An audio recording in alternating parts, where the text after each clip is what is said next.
If publishers and editors exert themselves to keep certain topics out of print, it is not because they are frightened of prosecution, but because they are frightened of public opinion. George Orwell, the English writer, said that. And today we're going to discuss freedom of speech and the works of George Orwell. With John Carlin, we have the privilege to have today with us the writer and journalist John Carlin. He's well known internationally and especially for being the author of Playing the Enemy, Nelson Mandela and the Game That Made a Nation, which was the basis of the film Invictus. Thanks, John, for being with us today. Pleasure. Well, this is a new edition of our podcast, Indefugibles, of the Chair of Ethics and Christian Thought of IQS. Indefugibles, el podcast de la Càtedra d'Ètica i Pensament Cristià de l'IQS, amb Xavier Casanovas i Oriol Quintana. Un podcast amb la col·laboració de Catalunya Religió.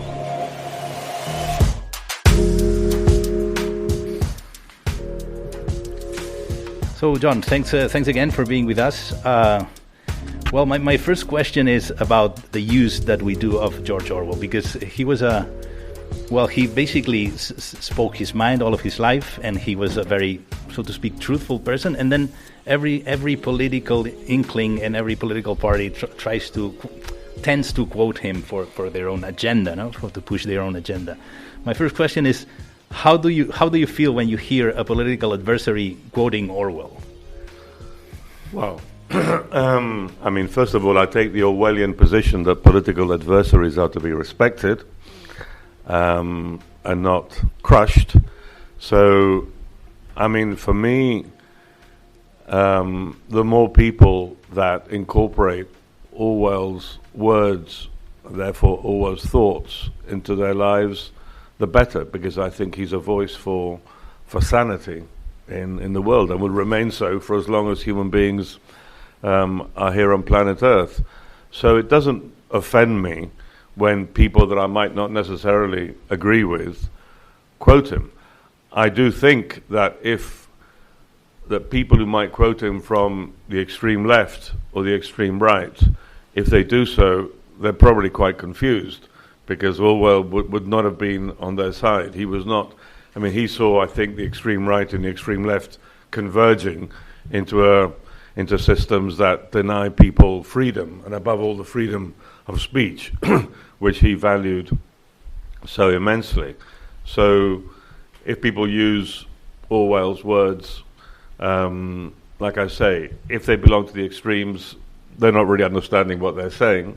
But I still do hold to the Orwellian principle that anybody should be able to quote him who wishes to quote him. Mm-hmm.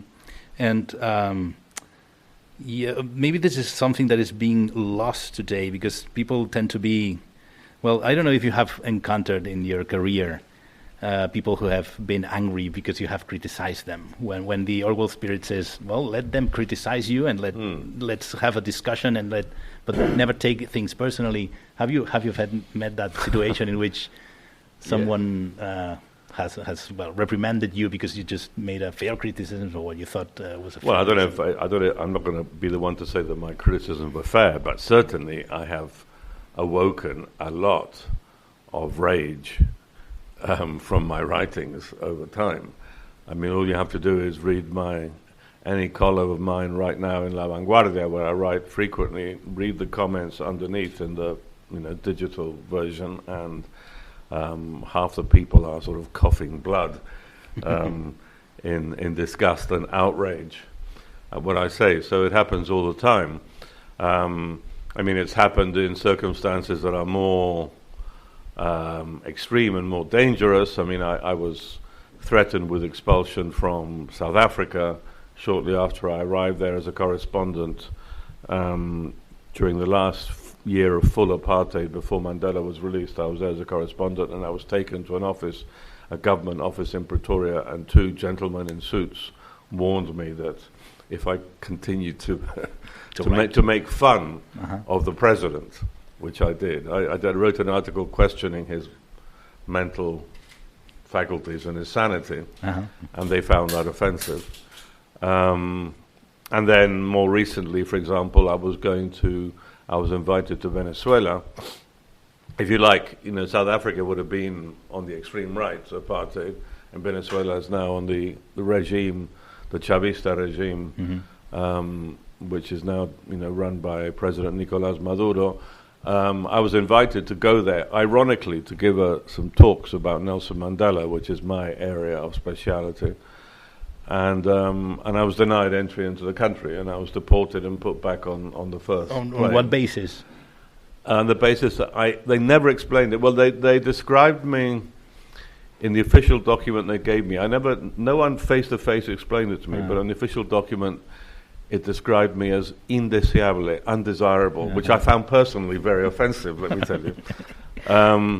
But I think it's because, I'm almost sure it was because I had written an article 3 or 4 years earlier in which I talked about links between Colombian drug traffickers and the Venezuelan government. And they didn't like that. Yeah, a very adventurous thing to say, by the way. So you mentioned just the comments that you get when you write in the electronic newspaper, which reminds me of the easiness in which we communicate today and the acceleration of communication that we have experienced in the last years. That has come with the fact that because of other social media, but because of basically the same technology, we have somehow, through the social networks, renounced to our privacy, and then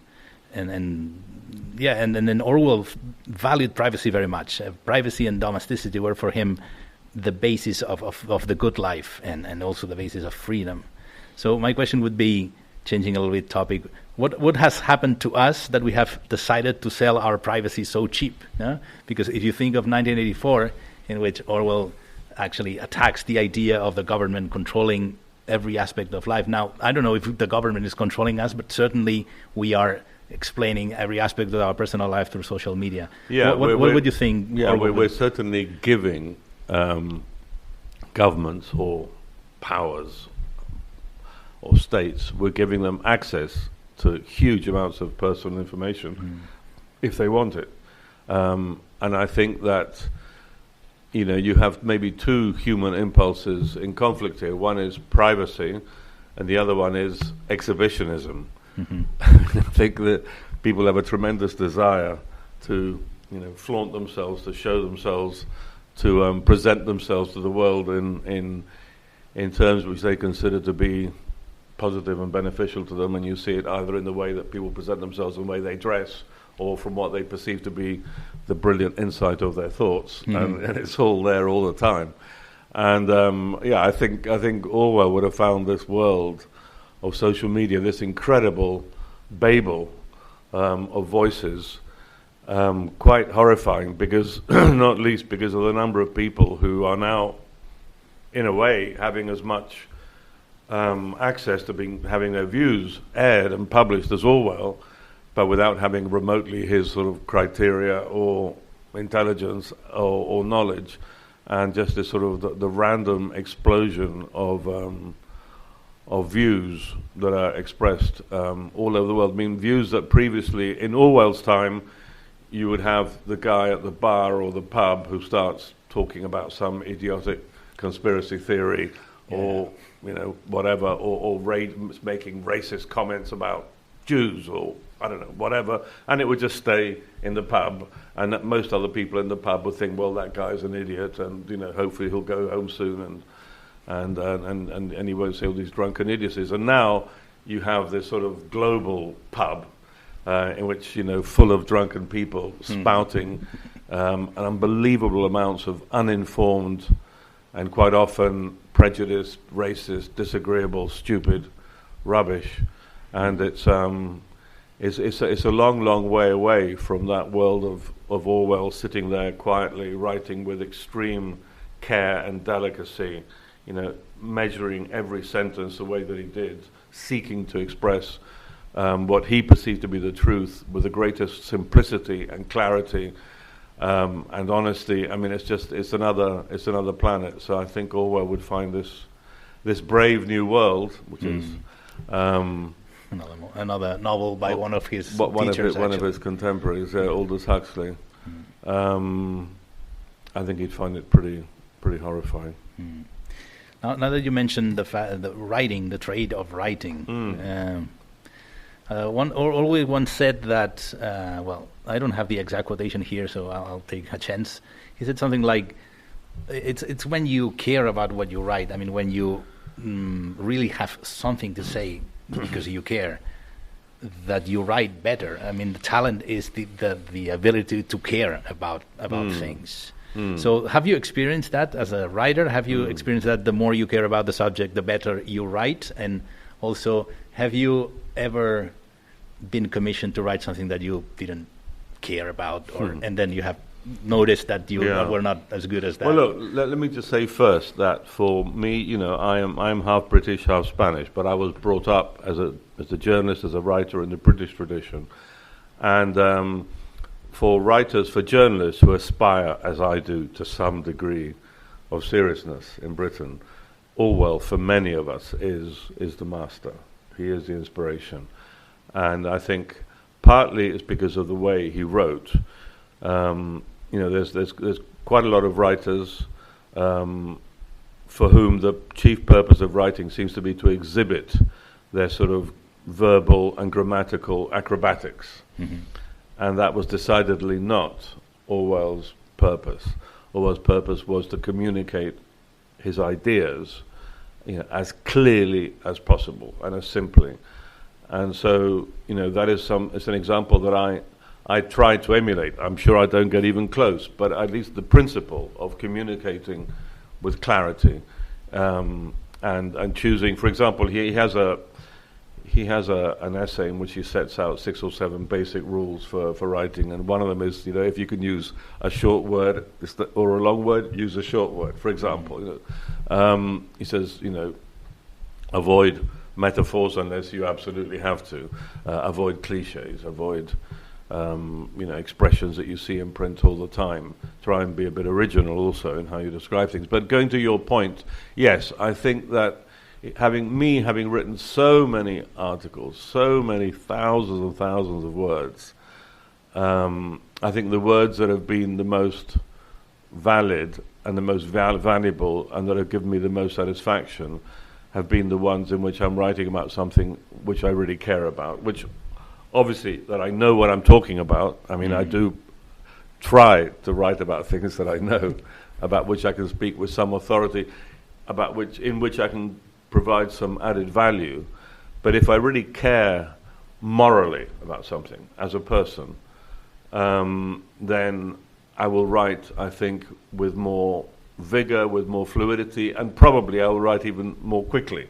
I'll complete the writing, the always difficult, arduous exercise of writing. It never gets easier. I've been writing, I've been selling words for a living, for my profession, for more than 40 years, and it never gets any easier. It's always tough. But in a way, easier is not the word, but it flows more and it comes out more quickly. The greater my personal moral involvement with the subject is. But I would like to say something as a counterpoint to what you said. You're totally right, but sometimes people could, from your words, people could get the impression that it's only about caring. No, I mean, I care very much about that, so I can write brilliantly about this. This wouldn't be right. I mean, there is a technique, there is a trait that you have to learn. It's not about only caring, because sometimes as a teacher, some students maybe ask me to present to them freely something that I have written, and then they write is awful, although they care very much.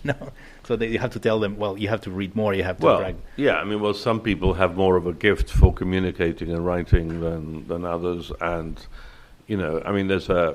we're talking about George Orwell, a more recent writer who just died, that for me is the best writer in the English language in the last 50 years, is Cormac McCarthy, a guy who famously very, very rarely expressed any views in interviews or anything, but when he was asked what would his advice be to young writers, he just replied in one monosyllabic word: read.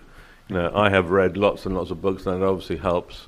And in terms of the technique, well, I mean, as a journalist, certainly it's very important to arrest the attention of the reader immediately. I always try in my first lines or my first paragraph to put an element of surprise or an element of kind of raising a question and trying to grab the reader sort of by the throat, and keep them there. And then a challenge from there is to continue to drag them by the throat all the way to the end of your article, which is difficult. And what that means, among other things, is that you can't suddenly jump randomly from one subject to another. Between every sentence, every paragraph, there has to be a bridge. Yeah, there has to be a bridge. And it's always good to end like with a bit of a flourish too, with maybe some broader observation, maybe something that relates to the opening paragraph, although that's sometimes a little bit too cliched and easy. But it's good to leave people at the end with something to think about. I mean, I always remember, I studied English literature at university, and one person who I liked a lot was Dr. Samuel Johnson, who in the 18th century wrote the first English dictionary, for example. And he said that the purpose of writing was to instruct by pleasing. Which is a very, very simple formula, quite an obvious formula. And what I try and do in most of what I write is to do that, to write things in a sort of amenable way. I try, if I'm not talking about some terrible tragedy, I try to put into my articles what a friend of mine once described as smile lines, little moments when, with a little irony, a little kind of wink to the reader, and we have a little kind of shared joke, even if it's, and that was told to me. I had a colleague when I was a correspondent in Washington who was the brother of John le Carré, the novelist, and he said to me, if possible, try and put in 2 or 3 smile lines into an article. And I think in an opinion column, that's particularly good. A good thing to do too. And Orwell has that too. He has little moments when he's obviously kind of, like I say, winking at the reader, establishing a little complicity, and there's a little irony, a little joke. But I think that the big challenge for me as a journalist, and I think Orwell, at a much, much, much more exalted and higher level, probably had the same idea in mind, is that things I write about, we're always going to have there's going to be a specialist audience. For example, when I went to cover the war in El Salvador in the 1980s, I was writing for the Times of London. Now, in England, there would have been really a very small sector of society that had any prior interest in the war in El Salvador. Probably a few academics like you guys here, and maybe 2 or 3 others. So the challenge then, which I understood as a young journalist starting out, was to write something that was simultaneously satisfying to the needs of the specialist, but at the same time awoke the interest of people who had no prior knowledge, didn't even know where on the map El Salvador was, and to try and reconciling those 2 elements, which is having the writing with sufficient knowledge and truth and sticking to the facts to satisfy, like I say, the person, the specialist, but at the same time writing it in a way that's sufficiently vivid and exciting to awaken the interest of the reader. Then hopefully what you will do is you will instruct and you will broaden the number of specialists in that subject. If we can go back to the topic of risking being offensive and freedom of expression and so, I have a question for you. Do you have any personal rule for that? Apparently Orwell never refrained from speaking his own mind, and then I don't know. I don't dare to do that because I'm not so brave. Do you have any personal rule for that? The fact of risking being offensive to when you know that some people are going to be offended. Do you ever refrain? Do you have a rule for that? I don't have a kind of, a rule that's kind of written out in my mind, but I think I have my own internal mechanism that comes into play. I mean, I think one should endeavor not to be, personally offensive. I don't know. You might be criticizing someone's political point of view, but criticize or attack the idea, but not the person. Don't suddenly draw attention to some aspect of their physical appearance that might be comical or something like that. I think you want to try and make a distinction between attacking the idea and attacking the individual. And I think it's always good. I'm not saying that I stick to this rule, but it is a good thing. It is a good thing to try to understand more than to judge. Mm-hmm. It's a good thing. I'm sure that I fail in this all the time, but I think it's a good thing because and to start from the premise that pretty much everybody, when you're talking political views in particular, but anything really, I mean, people are who they are and think what they think, really out of circumstances which they really do not control.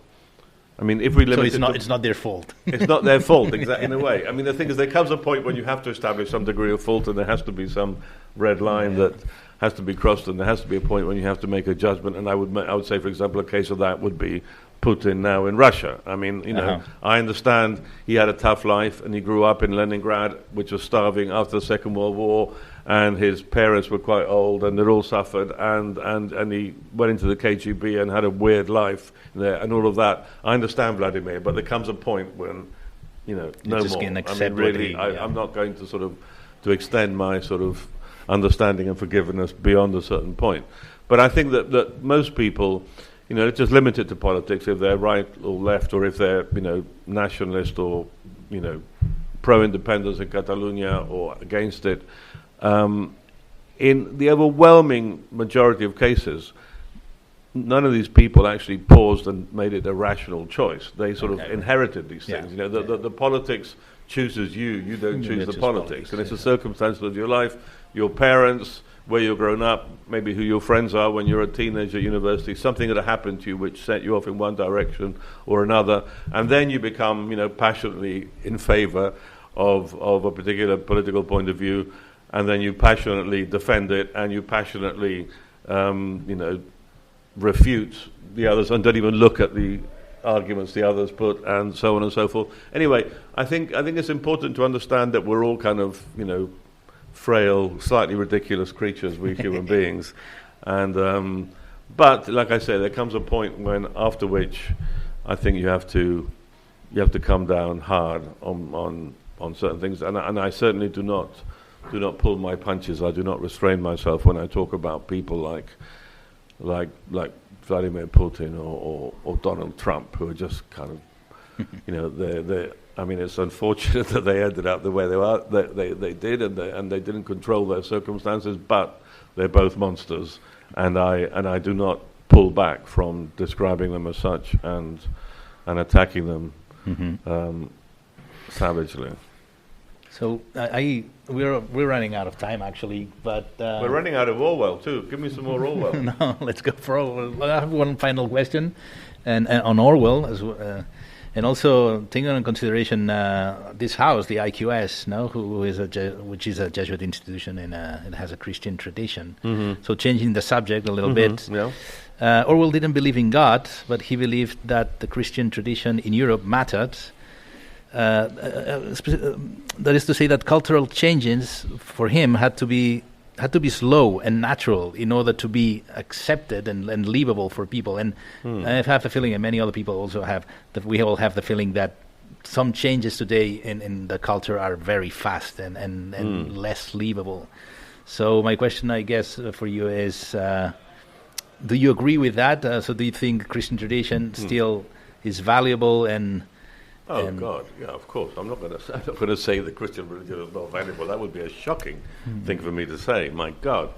But I mean, just before I address that point, I mean, I think Orwell's absolutely right that transition from one sort of value system to another has to be slow, has to be gradual, and just to get away one moment. I'll come back to religion in a minute. Mm-hmm. But for example, in the terrain of democracy, I think in our prosperous, lucky countries of the West that we inhabit, and for all the moaning and indignation we may have in a country like here in Spain about the politicians and life, we're actually really in good shape here.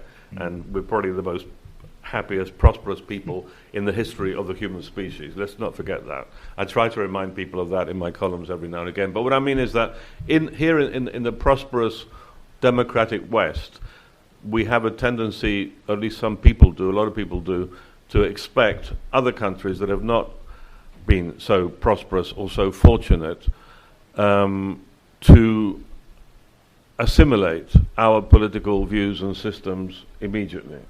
So, for example, interestingly, you have human rights organizations like Amnesty International, with which I sympathize very much, and they've been very useful for me in my work. But there's an element of kind of paternalism in them going to certain countries, say in Africa, and saying, you must have a sort of Westminster-type democracy tomorrow, and if not, we think you should be sanctioned or, or put in jail or whatever. The thing is that, democracy is great, and it's what Orwell fought for, this notion of liberty. He had his famous quote, if liberty means anything, it's the ability to be able to say what people don't want to hear. I love that as a journalist, but that doesn't apply in all circumstances always. There are certain countries that are not really right for democracy. Democracy is the best system where it will work. And there are certain countries that I can think of, for example, Rwanda in Africa, which is actually quite a successful country in terms of spreading out wealth and health and education to its people, but it's a dictatorship. There isn't freedom of the press.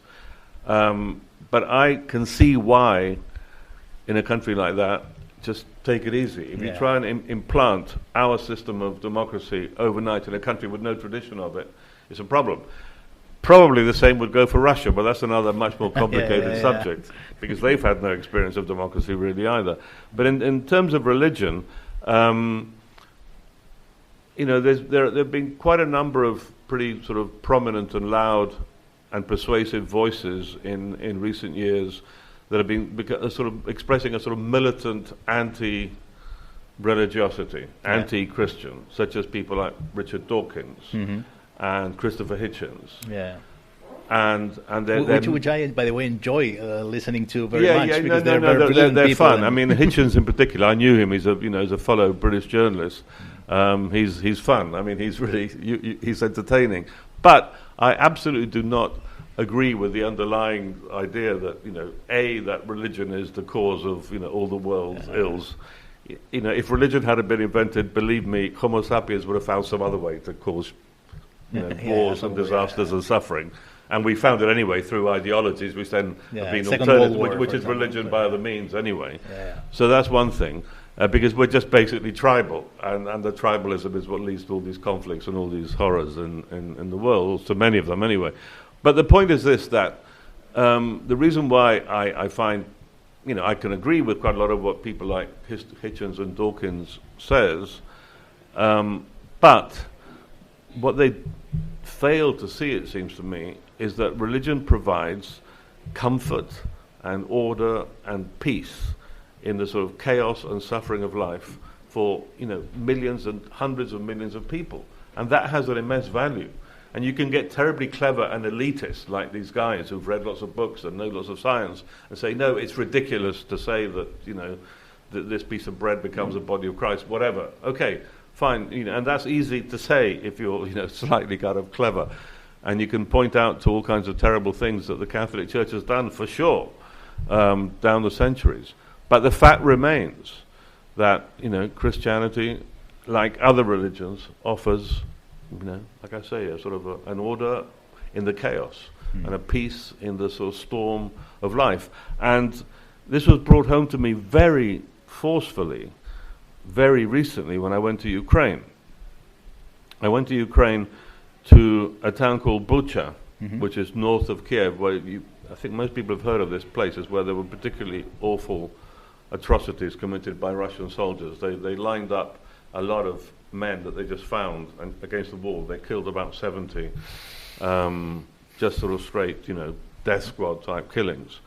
And I met the priest there, the main parish priest. It's Christian. It's the Ukrainian Orthodox Church, the Eastern Christian tradition.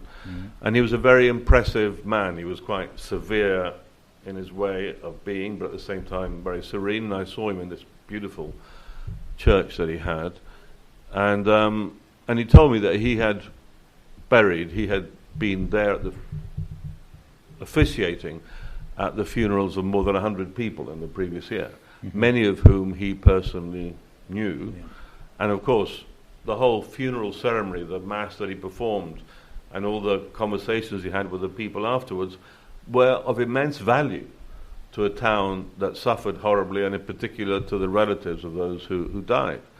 And I would like these, smart, elitist, clever, anti-religious people to go to Butcher, go and talk to this guy and tell him he's an idiot, tell him he's a fool. I dare you to do that. I'm sorry, you'd be the fool, because this guy is really impressive, and he's performing a valuable role in the real world, not in the abstract world of clever ideas.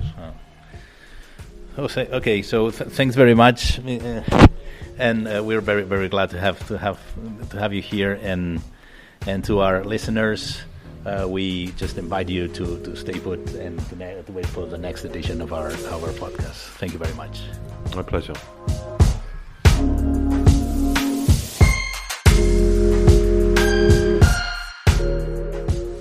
Catalunya Religió.